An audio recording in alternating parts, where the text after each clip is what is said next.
In the past few years, we've heard the term free agents and been told we would all need to become one in order to succeed. The recent economic structures have helped to promote this concept as reality. Where do we get the tools to take control of our career path in the present and future? Welcome to the Career Confidant with your host, Marie Zimenoff. Marie and her guest experts are here to provide you with the tools you need to move forward and achieve your career goals. Now, here is Marie Zimenoff.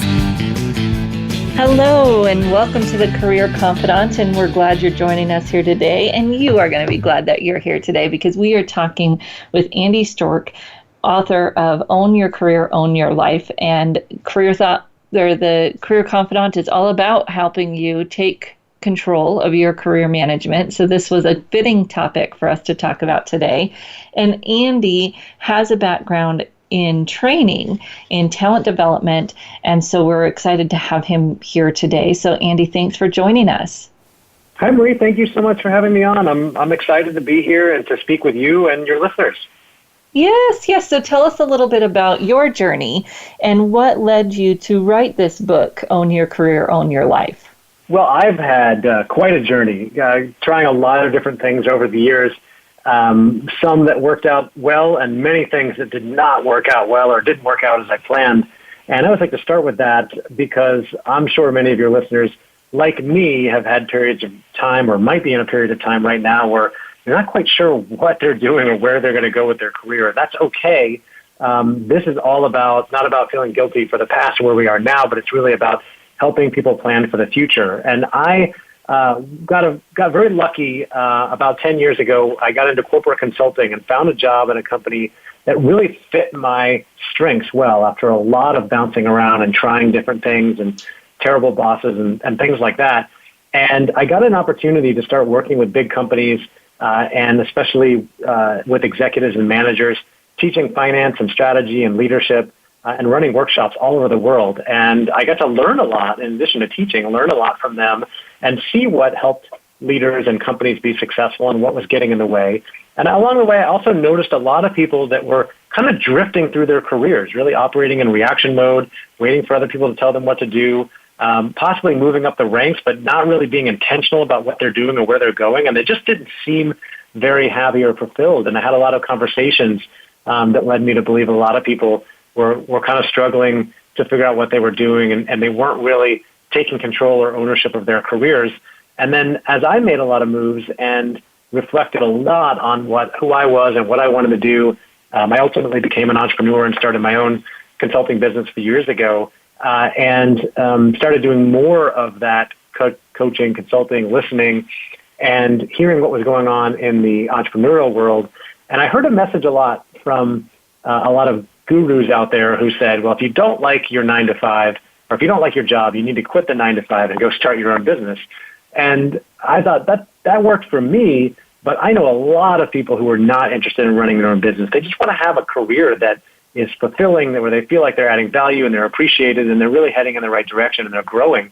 And I wanted to create a book and a roadmap for them, leveraging all the things that I've learned over my career, not just things I made up, but a lot of things I learned from other people. So the book is full of so many resources and references to other books so that I can help more corporate professionals, especially, find more fulfillment and truly take ownership of their careers. And that's what it's all about. Yeah, and you're right. I mean, everybody wants a different version of fulfillment, and that's kind of what you go through in the book, and we'll talk a little bit about today. But that idea that there's a one-size-fits-all, that if you quit your job and do something you love, well, that doesn't work for everyone, because that takes a certain skill set and drive and interest that not everyone has, or maybe they don't have right now. And it also takes a certain level of risk that just isn't practical for some people's lives where they're at right now in their life. And so I like that idea that you can find fulfillment even if you don't do it this way. You can do it your way, and you talk a little bit about that. But let's get your definition here before we go too much further. What do you mean when you say own your career, own your life? Yeah, so when you own your career, that means that you take full responsibility for everything going on in your career and your life, that you almost treat it like it's your own business. Even if you're not running your business, you are running your career and you take responsibility, and you think about a business owner, no matter what happens in the business or the economy, whatever it may be, they've got to take responsibility. They've got to own it and deal with it. And I want people to take full ownership and responsibility. And part of that means that you focus on the things, your energy on the things that are in your control. So there are a lot of things out there that are outside of our control, right? Like politics, the economy, a global pandemic shutting things down, right? All kinds of stuff, including your boss, your spouse, even your kids. A lot of the time, those things are outside of your control. But what's in our control is the goals we set, the way we spend our time, the actions we take each day, and the way we react to situations and challenges that come up, and the way we show up at work and with others. And instead of drifting along, kind of waiting for other people to tell us what to do, waiting for our boss to give us the next assignment, waiting for our parents to recommend what we do with our career, because a lot of people do that as well, it's about taking ownership and really being intentional to say, okay, I want to be a vice president of finance one day, or I want to start my own business, or I want to be X, whatever it is, and I'm going to figure out how to get there, and I'm going to sit down and make a plan, and I'm going to start taking action every day and every week to move in that direction and achieve my goal. And even if you don't achieve that goal, because a lot of times we set big goals and we don't necessarily make it, we can feel good about the fact that we've actually been acting with intention. We have some clarity about where we want to go, and at least we gave it a shot. And that's the way I treat my career. And the same thing with life, right? Taking full ownership means taking full responsibility for everything going on, and learning from every situation, always trying to improve, and focusing on what you can control, which is how you show up in the world, how you react to certain situations. And I've just found, as I have made all those shifts over my career and my life, that I've been so much happier and more fulfilled when I focus, when I act that way and I operate that way and focus on what I can control, and don't stress so much about the things out of my control. And so I want other people to get an opportunity to do the same and experience the same. Well, and when we take that control, it gives us the opportunity to, I think today we see that there's so much more change, and that can be frightening because there's more that might happen to us, but it also gives us more opportunities to take control because there are more ways that we can maneuver our career, even if we're not going to be an entrepreneur. And that is a difficult mindset shift, which we're going to get to here a little bit later. But the idea that the same thing that is scary, which is the constant pace of change and increasing pace of change, is also what's creating more opportunity. We just have to learn a new skill set to be able to move ourselves forward. And that's really what you're talking about in this book, is that skill set in terms of what it takes to move forward. So what would you say are maybe the top 2 or 3 skills that people need to perfect to be able to take this control over their career? Good question. And I agree with you, not only about taking control, but the fact that we will be facing a lot of scary situations. I think the bigger the goal, oftentimes the scarier it is, especially if it's something that you haven't done before.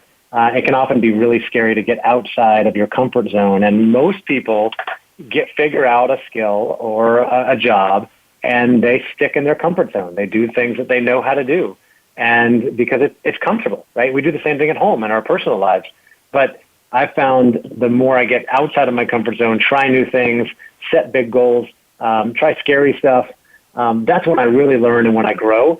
And I've seen the same with other people all the time, that it's really the other side of discomfort. Growth comes from the other side of discomfort. So we try these new things. So you asked about 3 skills that are really useful in taking ownership of your career and your life. I think number 1 is curiosity. I think curiosity is the number 1 most important and most underrated skill for leadership and for career success overall. It's number 1 for building relationships, building your network, and just so many other things. When you have curiosity, then you always have an opportunity to learn, even when you make mistakes, to ask questions like, well, why did that happen? What can I do better next time? If you get passed over for a job or a promotion, instead of just being upset and assuming the worst, leading with curiosity, well, why did they make that decision? Is there something I could improve for the future? And it also prevents a lot of arguments and anger towards other people when you lead with curiosity instead of making assumptions. So I'd say that's number one. I would say number two is the ability to write down and set goals in all areas of your life, but especially in your career. And I say write down because I think it's important to actually come up with goals that you want to achieve. And that starts with really setting a vision for where you want to go with your career. But then put down SMART goals, specific, measurable, actionable, relative, and time-bound goals. So you get really specific with those. A lot of people don't do that. And then actually write them down. There's plenty of studies that show that the act of writing them down improves your chances of achieving them. And if you want to take it to the next level, tell somebody. Find an accountability partner, talk to your manager, hire a coach, find a mentor, or just a friend and say, this is what I want to do. I want to get a promotion in the next year. This is my plan for how I'm going to do it. Can you help me? Would you support me? And you'd be amazed how much more you can accomplish when you have people that are cheering for you, rooting for you, holding you accountable. And then the number three skill, this is not one maybe you hear about as much, but I'm going to say, and I wrote about this in my book, a bias for action. So we all procrastinate on different things at different levels. But the people that we most admire, the people that are achieving a lot of things, are big achievers and usually go above and beyond, those are the people who are taking action on a regular basis. They write down that goal, and then instead of spending 2 weeks going, I don't know how I'm going to achieve that, just take the first step and then take the next step. And every day I have a journal. I write down, what am I going to get done today? What am I going to do today to move me forward? And can I just keep taking action every single day? And yeah, I'm not going to climb the whole mountain in a day. It might take a month or a year or 5 years or 10 years to get where I want to go.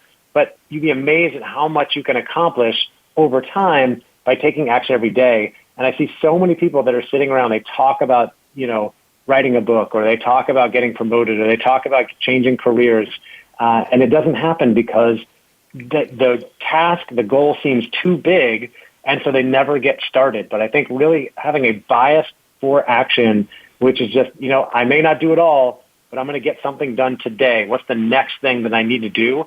Really helps moving you forward. And if you're in that job search, same thing. What can I do today? Can I send out 5 resumes? Can I contact 5 people?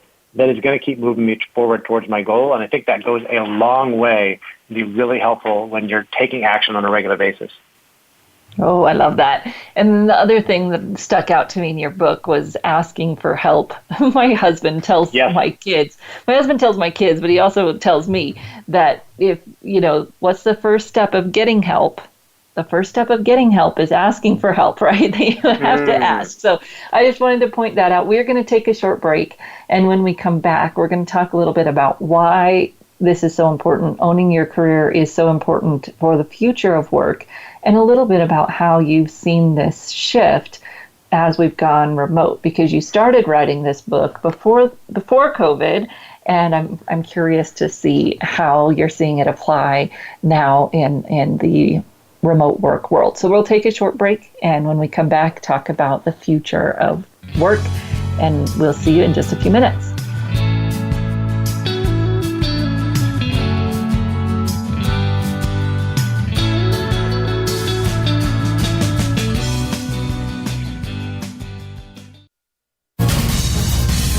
Voice America Business Network, the bottom line in business. You know that the career landscape has changed and that you need to be proactive about managing your career. You can have the foresight, skills, and confidence you need to take charge of your career and seize opportunities. A strategic advantage and career expert, Marie Zimenoff has helped thousands of leaders like you get focused, get found, and get hired. Visit getcareersmart.com to find out more. That's getcareersmart.com, or call 800-521-2080 to schedule your complimentary consultation. Today, expertise equals credibility. When you know what to do and how to do it, people follow because they acknowledge that you know more. However, stepping up in your career eventually pushes you out of your comfort zone of expertise. How you lead at those moments requires new skills. We're here to show you how to survive and thrive. Join me, Wanda Wallace, on Out of the Comfort Zone at Voice America Business Channel. You can find more information at leadershipforuminc.com. You hear about it all the time. Compromises, destructive malware, major breaches. You can't turn on the news without hearing about the latest cyber event. Learn more about cybersecurity, how it has become one of the most significant threats to our national security, and the battle experts undergo every day on your behalf to protect you, your families, and your data. Task Force 7 Radio with host George Reedus is the voice of cybersecurity around the world. Tune in live every Monday at 8 p.m. Eastern Time, 5 p.m. Pacific on the Voice America Business Channel. The business community's first choice in Internet Talk Radio. Voice America Business Network.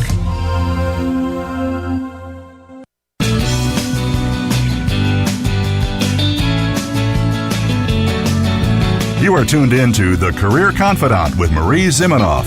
If you have a question or comment for Marie or her guest today, please call 1-866-472-5790. That's 1-866-472-5790. You may also send an email to marie@astrategicadvantage.com. Now, back to The Career Confidant.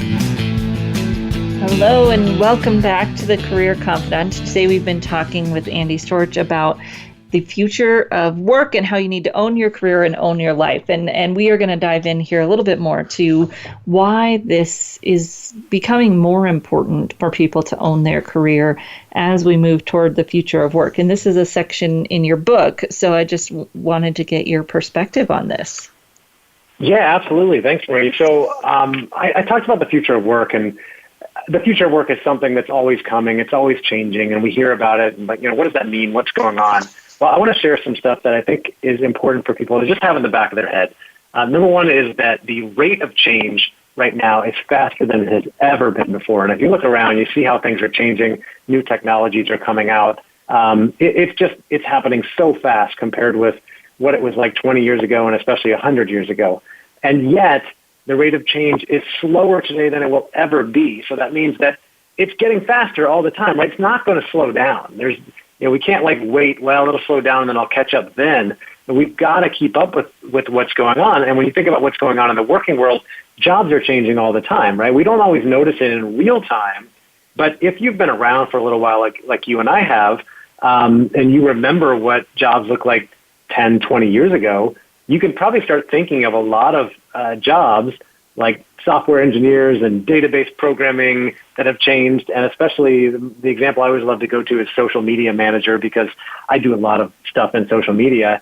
That's a job that did not exist at all in any form 15 years ago. And yet you would be hard pressed to find any decent sized company today without at least one social media manager, if not a whole team of people that are managing social media, right? So things have changed and are changing all the time. So how do we prepare for this? Well, the other thing that's changing is that I see a lot more companies going to project-based work. Either they're hiring more consultants, you've probably heard of the gig economy, or they're just asking people to do more project-based work. Instead of the old, you get in one type of job, you move up the ranks in that job, and that's all you do. People move around more, get more experience doing different things, and have a lot more different opportunities, which I think is wonderful for people who are out there working. I think there's more power, there's more opportunity. You don't get pigeonholed into one thing, but you've got to be prepared for all these things. You've got to be prepared to take advantage of it, and you've got to be prepared for crazy things that might be coming, right? I mean, we all saw what happened in 2020, that anything can happen. We're never going to be able to predict, a global pandemic, but the economy could change. Your company could decide to make some strategy changes or layoffs or whatever it may be. And you can't predict these things, but you can prepare for the future. And the three big things that I wrote about in the book that you can do to help prepare yourself for the future of work and any challenges that might come up are, number one, make sure that you are always investing in continuous learning. So you're going out and spending time on a regular basis, learning about the latest trends, things going on in your industry, whatever it may be, so that you're ready when jobs do change. Number two, you are building your network, and you're not waiting until that moment when you need it. You're building your network now. You're digging your well before you're thirsty, so that it's there for you when you do need it, when you do lose that job or the industry changes and you want to find a different job. And number three is building your personal or professional brand. And that brand is really just your reputation what do people think about you? And when that brand is strong, it's easier to get some of those gigs or projects or jobs, whatever it is you're going for later. So those are the three big things that you can be doing to prepare for the gig economy and especially the future of work. Yeah, love it. And that, that creates the buoyancy. I always talk about personal branding, especially being that buoyancy when you know who you are, the value that you add in any situation. And I also consider that network part of your personal brand, right? That's who knows you. It's not just who do you know, it's who knows you and what do they think about you. And that's all huge for that professional buoyancy. Absolutely. I agree. And I think about that all the time. Sorry to interrupt. That, I talk about all the things you can do to build your brand, how you show up at work, and how you show up on social media, on LinkedIn, things like that. But at the end of the day, I think the biggest thing that affects your brand and your reputation is who knows you and what do they think about you. So are you going out and meeting the right people and are you doing nice things for them so that they think favorably of you? Yeah. And you talked about in this section, also that remote work, with remote work growing like it is now, I just kind of wondered, how does that fit into this conversation? Are you seeing it, people taking different avenues of owning their career? Has remote work helped people understand that they've got to own their career? Yeah, so obviously, because of the remote work was already growing. You and I talked at the break. We've both been working remotely for close to 10 years. And many other people were starting to get on that bus, if you will, that train. The trend was already working towards more remote work. And then the COVID-19 pandemic just accelerated that and sent everybody home. And now, as you and I recorded this in August of 2021, there are many companies who are slowly bringing people back to work. There are many that have said, we're not bringing anybody back to the office, and you can work remotely for as long as you like, and everything in between. I think it's providing people with a lot more flexibility, a lot more autonomy, and, frankly, right now, the people have the power and sort of the chance to say, well, I like this. I want to stay at home, whereas some may want to go back to work. I think that remote work provides people with a lot of opportunities to work in the style they want and maybe even do more work, pick up more projects, and build their brand and help them own their career because they can really take control of their time and what they're doing. The flip side of that is that there are some downsides when it comes to, say, building your network and building your brand, that you're not at the office necessarily. You can't just walk the halls and go to lunch with people and make friends that way and build your network. Therefore, you have to be a lot more intentional with how you do those things. So it's easy, especially if you are, say, an introvert and you kind of like to just focus on doing your own work and not talk to anybody else. Easy to just sit at home and get your job done and then go watch Netflix at night and never talk to anybody. That's a bit of an extreme situation, right? But I'm sure it happens. And then nobody knows who you are and what you're doing. So you've got to be more intentional in reaching out to people in your company and saying, hey, can we do a virtual coffee on Friday? Just jump on Zoom, maybe 3-4 of us, and just chat about what we're working on. Not just people on your team, but reach out to people outside of your team to build that network. And then, get involved in social media, especially LinkedIn if you're in the corporate world, connecting with people, following people, leaving comments, maybe posting some content every now and then to, let people know who you are, what you're doing, what you're working on, so that you are building that brand and you're building that reputation so that when opportunities come up, your name is in the conversation versus everybody kind of wondering who you are when you show up because they haven't really heard from you or talked to you. So you just got to be a lot more intentional. And I think you mentioned it earlier. I made that pivot while I was writing the book because I was in the middle of writing it when the pandemic hit. And I was like, okay, well, I guess we need to address remote working and virtual work because we're probably going to be in this situation for quite some time. Right. And as you've talked about this a couple of times in terms of the tactics. So we've talked a lot about tactics. And I just want to take a minute and talk about mindset because none of the tactics that we've talked about really work if people aren't able to shift their mindset. So talk to me just a little bit about that. Yeah, absolutely. I think mindset is huge. I often say mindset is everything when it comes down to all the things you're doing, your goals, whatever it is you're trying to achieve in your career, that your mindset has a big, big impact in all this. And people might wonder, okay, maybe I have a good mindset. What does that mean? What is your mindset? Well, for me, your mindset is essentially your outlook and your perception of the world. Do you see things favorably, or do you feel like everybody is out to get you, right? There's kind of a drastic difference between those. I really like to talk about people taking an ownership mindset, just like we talked earlier about how to own your career. Taking ownership mindset, meaning, like I said earlier, you focus on things that are in your control and try not to worry too much about the things that are outside your control, and you don't act like a victim. So you take responsibility for everything, you focus on the things that are in your control, and you believe there's a big shift that can help, which is to the belief that everything in life happens for you. So instead of everything in life happening to you, everything in life happens for you. And that's a hard shift to make sometimes, especially when you feel like things are not going your way and they're out of your control. But the shift allows you to start seeing challenges as opportunities, even when it's hard in the moment, like you lose your job, you get laid off. That doesn't sound very good. It doesn't sound like a good thing. But what if losing that job allows you to go have a conversation that leads to the next job, which is actually a much better fit for you? It's actually your dream job, and you never would have gotten it if you didn't lose the job in the first place.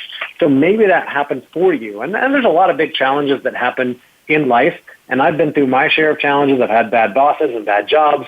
I've had health crises or challenges, relationship challenges, all those things. And all of them were hard in the moment, but I do believe that they all happened for me to allow me to get to the next place, to where I needed to get to allow me to help other people, just for so many different reasons. So I'm a big fan of that, taking ownership, taking responsibility for whatever's going on, believing truly that everything in life happens for you, and turning challenges into opportunities. And one thing that can help with that, and I have a giveaway with the questions listed here, but whenever a big challenge comes up, try to ask yourself these 3 questions. Number 1 is, what is great about this?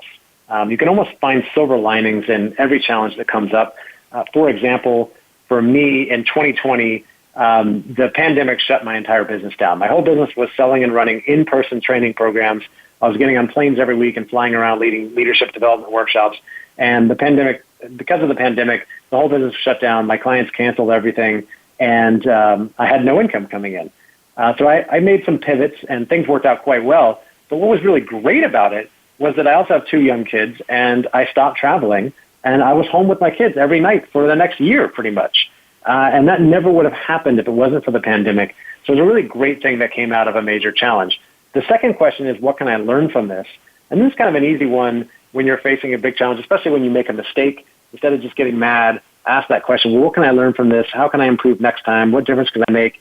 An easy example is you're driving for a meeting and you hit some traffic and you end up being late. What can you learn from that? Well, maybe next time I should leave a little bit earlier, right? And that's taking responsibility in a situation that others might say is out of your control. And then the third question is, what does this make possible? And I already shared that example of losing your job and then finding that next job that is the dream job, right? If you didn't lose the first job, you wouldn't get to the other one. And the other example that I shared in my book was that in 2019, I was planning a conference with a friend of mine, and we sold the conference out. It was planned for November 2019. It was planned in Sonoma, California. And so wildfires came through the area. Some of your listeners might remember that. There were more in 2020. But the Kincaid wildfire specifically came through Sonoma County and entered the town of Santa Rosa. And 1 week before our conference, came right through the town, and our hotel was evacuated. They called us and they were evacuating. We can't host a conference here because we're not here. There's fires. So we got the opportunity to email all of our participants, 150 people, and tell them that the conference is postponed. It was a big challenge, but what it made possible was we rescheduled it for January, and new people bought tickets that were not able to make it in November, and some of those new people have become clients, some have become friends, some have become members of my community that I run, and I wouldn't even know them if it wasn't for that wildfire. So it was a challenge, but it also created new opportunities, and I think a lot of challenges that we go through often create new opportunities. It's hard to see them in the moment, but a lot of great things come out of them. And when we start to see things that way, I think that's a big, awesome shift in mindset. Then tell us where people can get that download. Sure. So I've got the 3 questions as well as some other reports, the 5 steps to owning your career and the 5 most common career mistakes that people make. You can get all of those by going to ownyourcareerownyourlife.com ownyourcareer.com/bonus. That's ownyourcareer.com/bonus. Excellent. Well, thank you so much for joining us, Andy. It's been great to have some inspiration from you, and you've done such a great job with this book. It's really easy to go through, so I hope people will check that out as well. Own Your Career, Own Your Life, and tell people where they can find you online. Yeah, so the book is on Amazon. That's the easiest place to get it. The website that we mentioned earlier, ownyourcareer.ownyourlife.com, it's got all the bonus resources there. And I'm pretty active on social media, LinkedIn, Instagram, even Twitter. So just look me up and let me know that you heard me on this show. Excellent. Well, thank you so much for joining us. We're going to take a short break. We're going to say goodbye to Andy. And if you want to come back and listen, I'm going to talk a little bit more about trends for the future of work. But we're going to say goodbye to Andy, and thank you so much for joining us on the show. We'll be right back on the Career Confidant.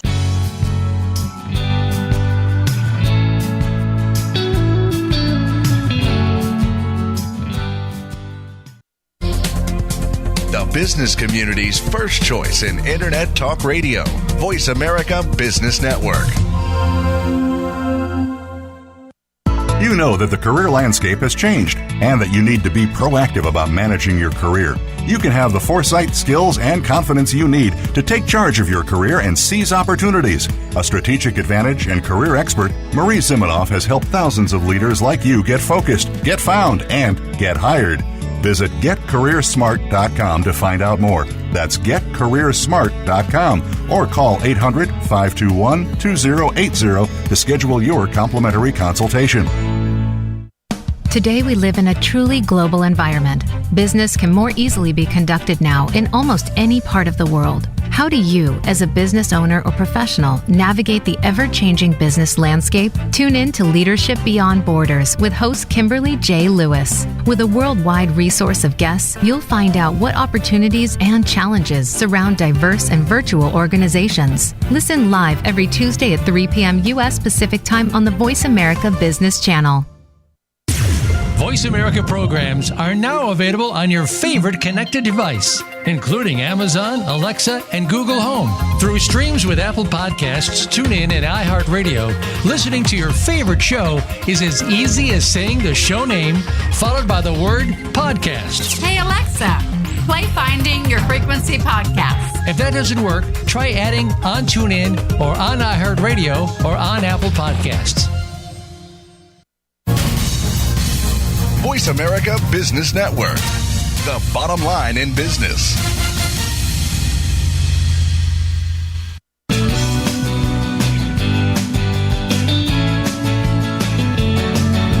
You are tuned in to The Career Confidant with Marie Zimenoff. If you have a question or comment for Marie or her guest today, please call 1-866-472-5790. That's 1-866-472-5790. You may also send an email to marie@astrategicadvantage.com. Now, back to The Career Confidant. Hello and welcome back to the Career Confidant. And if you were listening today, we were talking with Andy Storch about the Own Your Career, Own Your Life book, and just some great tips in here on how to take control of your career and your career management. And of course, we talk about that a lot on this show, and Andy brings a different perspective than you would have heard from me. We talked a little bit about the future of work and some of the trends that are happening. And he mentioned this idea that we're seeing in the career space is really what we're calling the employee-driven change at work. People are not wanting to go back to an office, and so companies are having to adjust. People aren't taking certain types of jobs, and companies are having to adjust, having to raise salaries, having to offer bonuses, having to rework work contracts. I saw something about school district where they're having trouble finding bus drivers. So the office staff are getting their CDL so that they can drive the bus and then go work in the office after they're done. There's a shift going on in the workplace that is not necessarily driven by the demand or capitalism in terms of the purchaser, the consumer. in the way that we're used to, but there's a shift happening in the workplace because of the demands of the employees. And it's a challenging time for companies and HR departments to meet this need. And, it'll be interesting to see what sticks and what doesn't as the workforce ebbs and flows. But it's an interesting time as an employee, as a job seeker, to find that sweet spot in terms of holding out for what is perhaps ideal and figuring out what is the reality of the day. And it seems to be shifting constantly. Do you negotiate for a remote role, or are you not going to get the job unless you agree to go back to work? And I know that there's a lot of people out there navigating that right now. And it comes down to really figuring out what are your priorities, what are your non-negotiables, and where are you willing to make concessions? Because I do believe that the research from 2015 that showed the most successful job seekers are people that know when to concede will still hold true, because nothing is ever ideal. There's always a concession that you'll have to make in some way or another. And if you are not paying attention to the market and what's going on in your industry or in the geography, and a lot of these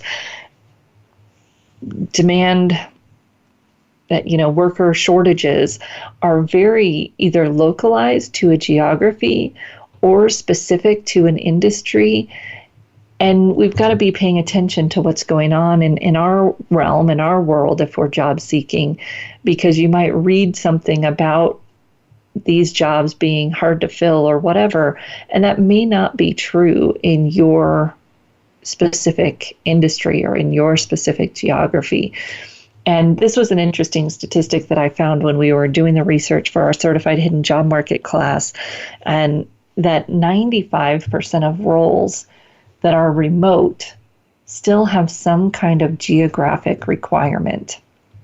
And our coaches were, interested in this data. It came from Flex Jobs, because when you think about a remote role, we might think, I could work anywhere for anyone. But most of the roles, those companies are not used to paying taxes in every country in the world. And a lot of companies that are trying to do remote now may not even have the accounting staff and setup and infrastructure to pay taxes in every state in the U.S. And so they may be regional, that you can work in these regions because that's what they can handle in terms of their infrastructure. Or you may have to work in the state. And a lot of roles are not remote in terms of 100% remote. They're actually work from home, which means that you'll still be working for a company that might expect you to be able to go in at certain times or certain opportunities, but then you're working from home. And those are two different things, that work from home or work remote. And as the world of work shifts, these are the important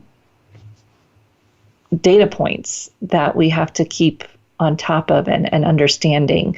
And you don't have to know everything about everything. This is why having a focus in your job search, having, a goal, as Andy was talking about, your vision and setting your goals, because when you're specific and you know where you're headed, then you can follow what matters instead of feeling like you have to try to follow everything, which of course just isn't possible, although we try to keep you up to date on this show.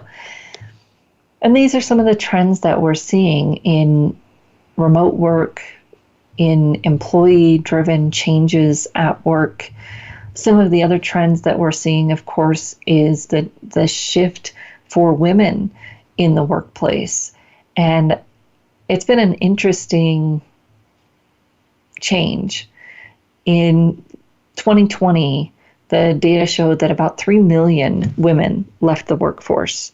When you consider that they're the primary individual in the family that probably left the workforce to stay at home and homeschool kids, when you saw that the childcare challenges in many places, there wasn't enough childcare available, even if the person had wanted to go to work and use childcare for their non-school age children. And so only 1 million, maybe 1.1 million of those have gone back to work. You look at the uncertainty in the school systems, and once you've stepped out and figured out how to make it work, for a lot of moms, you look at the childcare costs and it just doesn't make sense to go back. Even if your kid's going to school, the after school care costs can be exorbitant in many areas.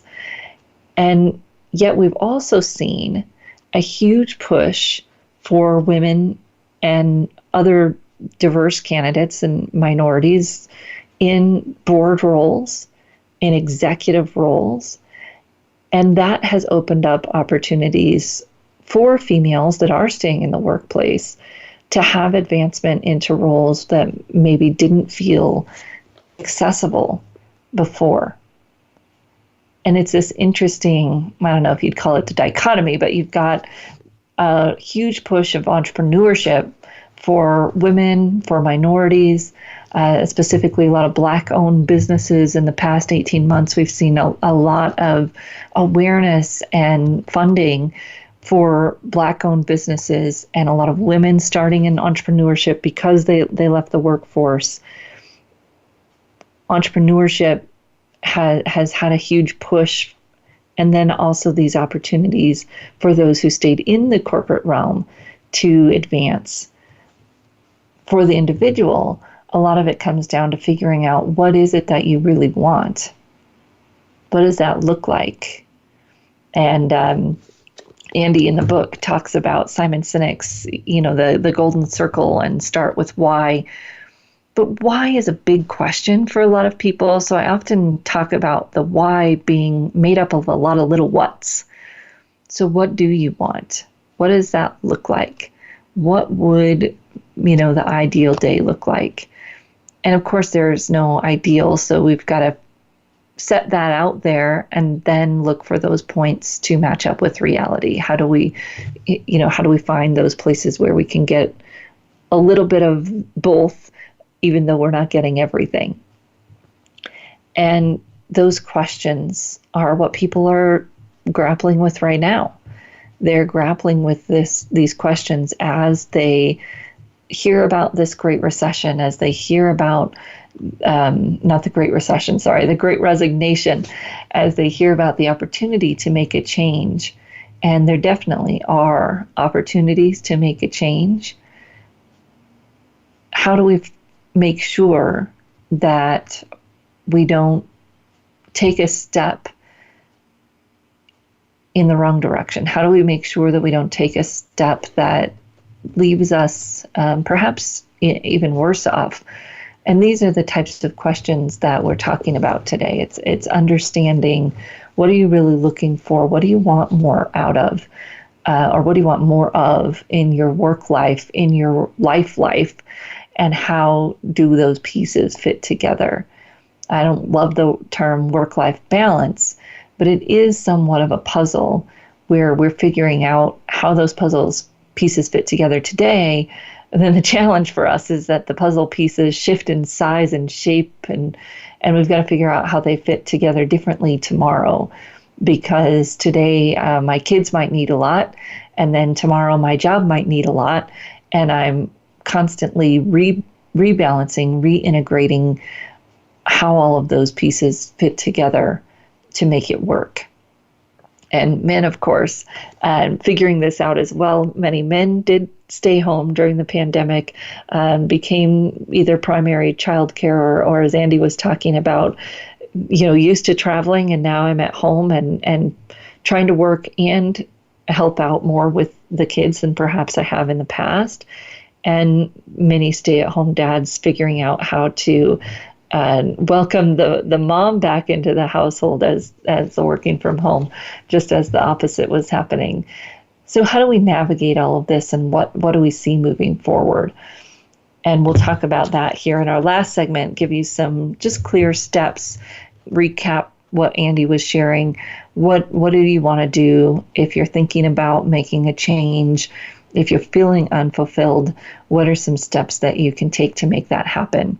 Just want to take a moment and acknowledge one of our sponsors, Resume Writing Academy. So the Resume Writing Academy trains professional resume writers. If you are looking for help with your resume or LinkedIn profile, you can go to resumewritingacademy.com, and we have a directory on there that you can use to find a writer that specializes in your type of industry, your type of work, your level of work. And if you are a professional resume writer wanting to take it to the next level or thinking about starting a business in resume writing, we've got resources there for you as well, in addition to our training program, flagship training program that's coming up starting September 15th. So that's one of our main sponsors for this show, Resume Writing Academy. And we are going to take a short break. When we come back, give you a list of steps that you can take to take control of your career, own your life. We'll be right back in just a few minutes.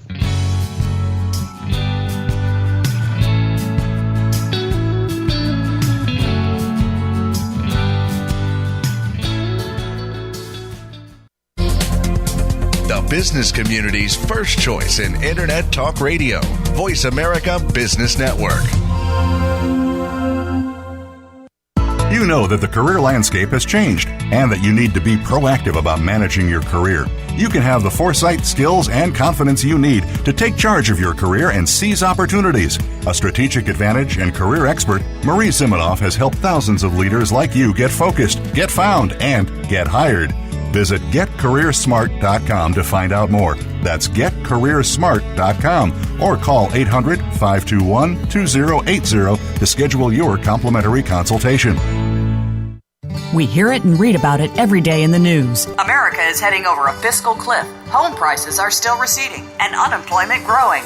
How can you preserve and increase your wealth in this kind of economy? Tune in to Turning Hard Times into Good Times with host Jay Taylor. Jay will explain the decline of our monetary system and the economy, and will give you winning investment ideas and the tools to protect and increase your wealth. Turning Hard Times into Good Times with Jay Taylor can be heard Tuesdays at 3 p.m. Eastern Time, 12 noon Pacific Time on the Voice America Business Channel.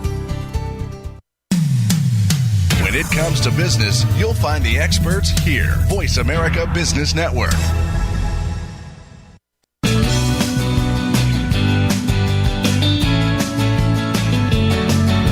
You are tuned in to The Career Confidant with Marie Zimenoff. If you have a question or comment for Marie or her guest today, please call 1-866-472-5790. That's 1-866-472-5790. You may also send an email to marie@astrategicadvantage.com. Now, back to The Career Confidant.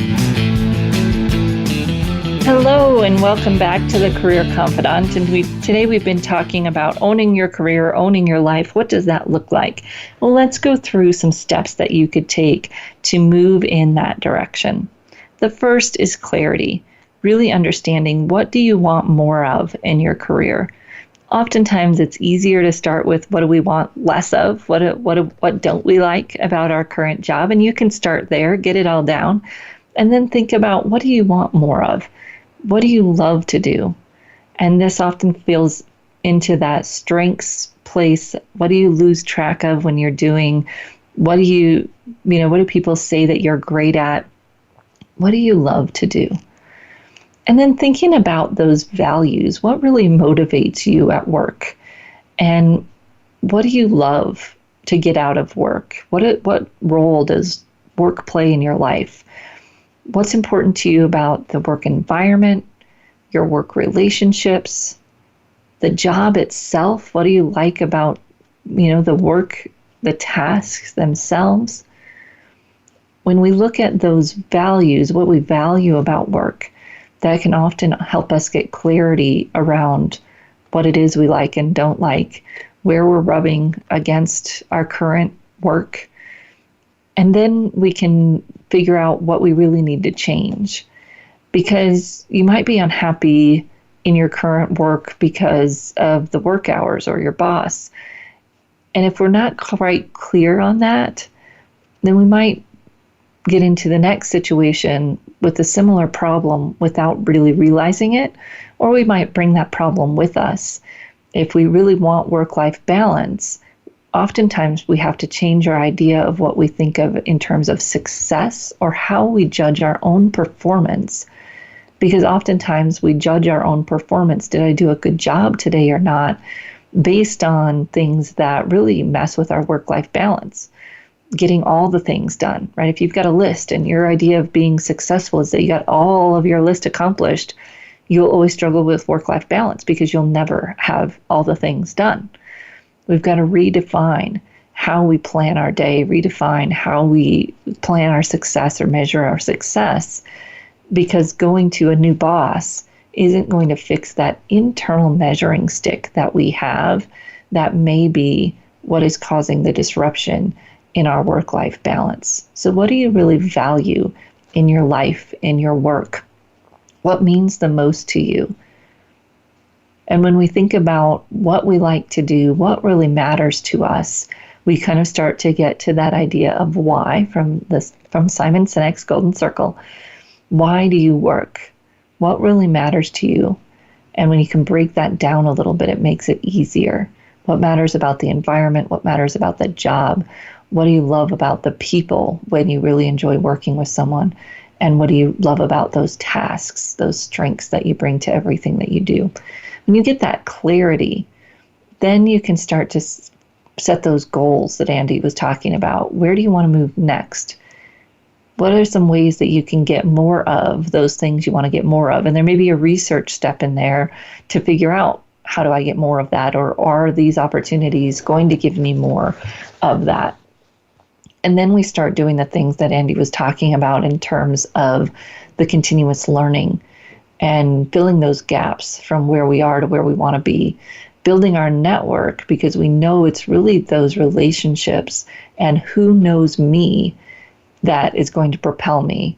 And then I'm going to build my professional or personal brand, because who knows me and what they know about me or what they think about me is really paramount to my success. And you can do that on social media. You can do it within your organization, on those internal channels, in meetings. It doesn't have to be a social media thing, although that's often where our mind goes first today when we think about personal branding.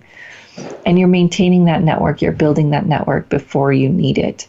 You get the clarity. You set those goals. Where do you want to go?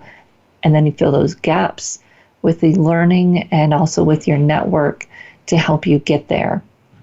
And then you're maintaining that and really addressing, as Andy and I just touched on briefly, although it's such a big topic, and it's actually our topic for our clubhouse room, Thought Leadership Branding Club. We've got our clubhouse room in just a few minutes where we're going to be talking about mindset. So maybe I'll bring some of that back to you here in the coming weeks, because mindset is really going to be the make it or break it in terms of these tactics that we were just talking through. If you've got a mindset, and Andy said it beautifully, that the things that happen in the world are happening for you instead of the things in the world are happening to you. That growth mindset, whatever you want to call it, where you are able to consciously decide that you're going to see what happens and look for the good and find the opportunity in it. And it doesn't mean that things that happen that are bad aren't real and happening, but how are you going to actively work to find the action, to find the opportunity in those changes that and the pivots that happen for us, not to us.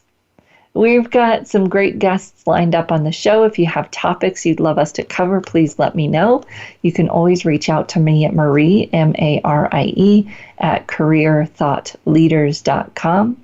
Happy to cover topics that are of interest to you and welcome guests that would be adding a value to you as a listener. So please let me know, Marie at careerthoughtleaders.com. And we will see you right back here again next week on the Career Confidant.